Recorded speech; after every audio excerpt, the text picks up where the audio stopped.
Ang Kwintas, sinulat ni Cory de Maupassant. Ito si Matilde, ang asawa ni Ginoong Loisel, isang babaeng pangarap ng mas mataas na kalagayan sa buhay. Sa kabila ng kanyang magandang hitsura, siya ay nagdurusa sa kahirapan at pangarap na loho. Ito si Ginoong Loisel, asawa ni Matilde, isang ordinaryong trabahador lamang sa isang ordinaryong manggagawa sa isang instruksyon na pampubliko. Siya ay mabait at mapagmahal na asawa kay Matilde. Ito naman ang asawa ni Madame Forester, ang ministro ng instruksyon pampubliko, isa sa mga mataas na opisyal sa pamahalaan. Isang kaibigan ni Matilde at mayaman, si Madame Forester, ang nagpahiram kay Matilde ng isang magarang kwintas para sa isang espesyal na okasyon. Noong unang panahon, sa napakagandang bansa ng Pransya, may mag-asawang si Ginoong Loisel at si Matilde.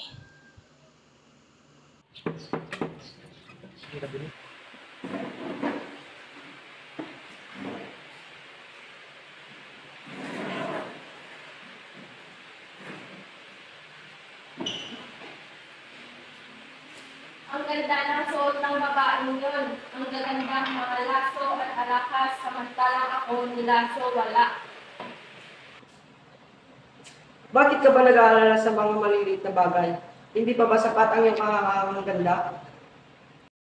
Hindi kumbinsido si Matilde. Naniniwala siyang dapat na meron siya ng lahat ng mga yaman na mayroon ang ibang babae. Isang araw, nagkita si Ginoong Loisel at ang ministro ng instruksyon pampubliko. Kumusta pa rin yun, sir? Ito, gwapo pa rin, sa ministro. Imbitahan ko sana kayo ni Matilde na dumalaw sa isang kasiyahan. Ito ang imbitasyon. Salamat, ministro. Tiyak na makakapunta kami ni Matilde. Umuwi si Ginoong Loisel. Masayang ipinalita sa kanyang asawa na sila ay imbitado sa isang kasiyahan. Hindi, may panyaya ang ministro ng instruksyon pampubliko sa isang kasiyahan at tayo ay imbitado. Ito ang imbitasyon.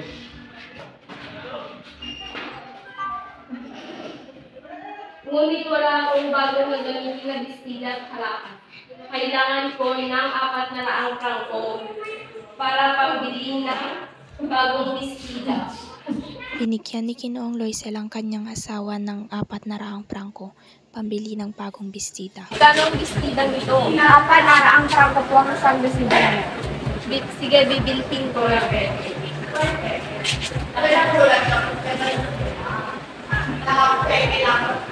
Para ko may kulang. Ano pa bang kulang ngayon napakaganda mo sa bestida niya?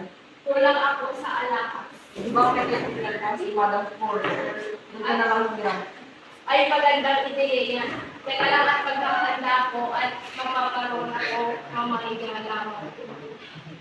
Nagtungo si Matilde sa bahay ni Madame Forester upang humiram ng kwintas. Asan si Madame Forester? Nandito po, pumasok ka. Muko ka naman ang isa ko. Itayin mo na lang.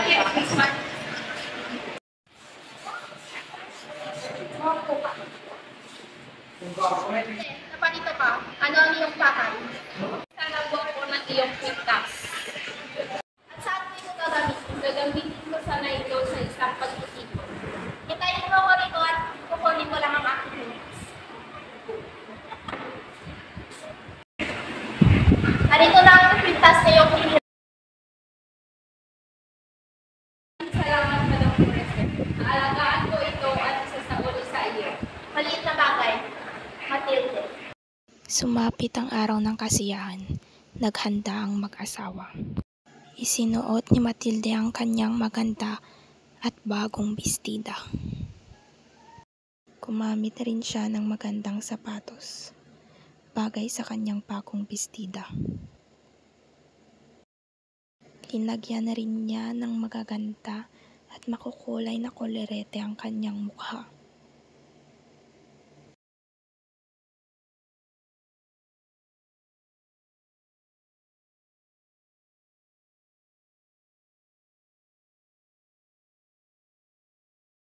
Sinuot rin ni Ginoong Loisel ang kwintas sa kanyang asawa na hiniram nila kay Madam Forrester.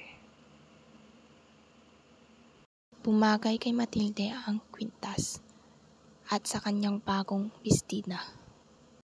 Mas kumanda ang kasuotan ni Matilde nung nailagay na ng kanyang asawa ang kanyang kwintas. Naghanda na rin si Ginoong Loisel. Sinuot niya ang kanyang polo, tinali ang kanyang sapatos, at naghanda na para sa pupuntahang kasiyahan. Nang sumapit ang araw, ay namukod-tangi ang ganda ni Matilde sa piging. Nahigitan ni Matilde ang lahat ng mga babae sa ganda. Rangya at siya'y kahali-halina. Marami ang humanga sa kanyang ganda, mapababae man o lalaki.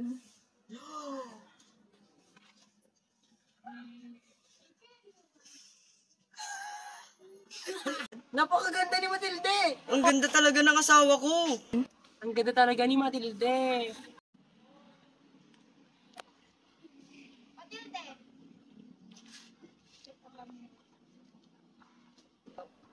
Napakaganda mo talaga, Matilde. Bagay na bagay sa iyo ang kwintas. Maraming salamat sa iyo, Madam Forrester. Ilang minuto pa lamang simula nung dumating sina Matilde at sinimulan na nilang sumayaw.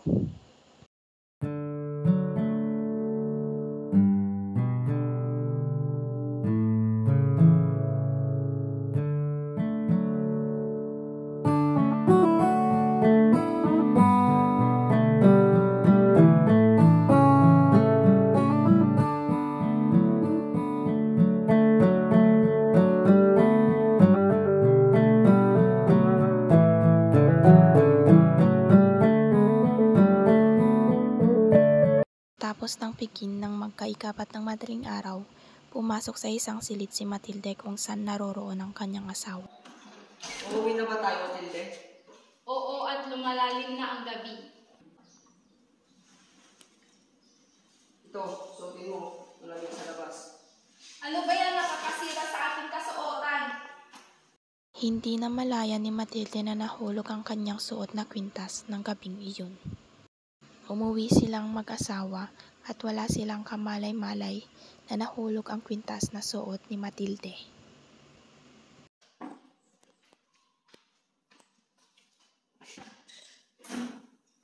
Naku, Loisel! Ang kwintas! Nawawala!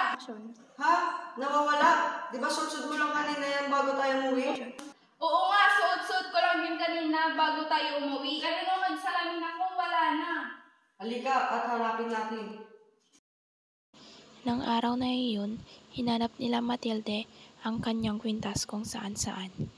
Sa mga damitan, sa aparador, sa mga papeles, at bumalik sila sa mga daan kung saan sila dumaan bago sila umuwi sa kanilang bahay upang tignan kung naroon ang kwintas. Paano na yan, Loisel? Hindi pa natin nahahanap ang kwintas. Gumawa ka ng isang kasulatan para kay Madam Forrester na nabali ang sarahan ng kwintas at ating papagawa. Nagsulat nga si Matilde ng kasulatan upang ipadala kay Madam Forrester. Na rin ang kanilang paraan upang makahanap ng bago. Pagkalipas ng isang linggo, upang hindi masira ang relasyon sa kaibigan, naghanap sila ng katulad ng kwintas na siyang isasauli kay Madam Forrester. Parehas ng hiniram natin kay Madam Forrester na kwintas. Oo nga, tanungin mo kung magkano. Magkano pong isang to? 40,000 prangko. Ngunit ibibigay ko na lang sa inyo ng 36,000 prangko. Sige, kukunan na namin. Ito ang bayad. Pinili nga ng mag-asawa ang kwintas na kaparehas ng hiniram nila kay Madam Forrester. Agad namang isinauli ni Matilde ang kwintas kay Madam Forrester. Nandyan po ba si Madam Forrester? Pasok ka, tatawagin ko lang si Madam.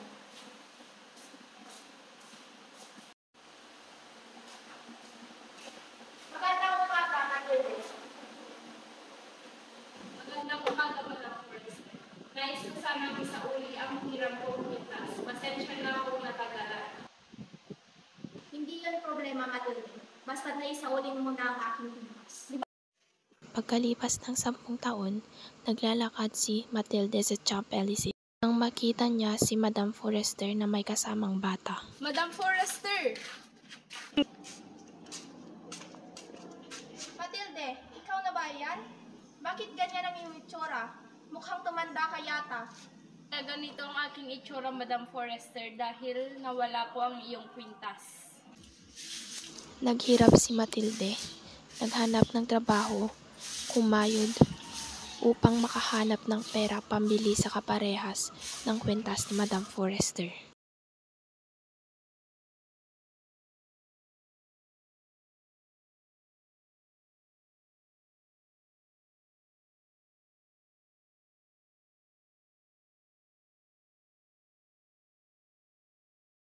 Ginawa lahat ng mag-asawa, kung kani-kanino sila nang hiram, lumagda ng mga kasulatan, pinasok kahit na ang mga gipit na kasunduan, kumuha ng mga patubuan, at pumatol sa lahat ng uri ng manghuhot-hot. Di ba naisaulin mo na ang aking kwintas? Ngunit hindi iyon ang iyong kwintas, Madam Forester. Nagbili ko lamang iyon sa tabi-tabi ng 36,000 prangko. Mahal naman ang pinambili mo sa kwintas na iyon. Ang kwintas na iyon ay hindi tunay. Mabibili mo lamang iyon ng 500 prangko. Sa huli, natutunan ni Matilde ang halaga ng pagiging kontento at hindi labis na pangarap. Sa simula ng kwento, siya ay ambisyosa at nagnanais ng luho at yaman. Ngunit matapos mawala ang hiram niyang kwintas at kukulin ang maraming taon para mapalitan ito, siya ay napagtanto na ang totoong kayamanan ay hindi matutukoy ng mga material na bagay. Natutunan niyang mahalin ang totoong buhay at mahalin ang kanyang asawa at mga simpleng bagay sa buhay.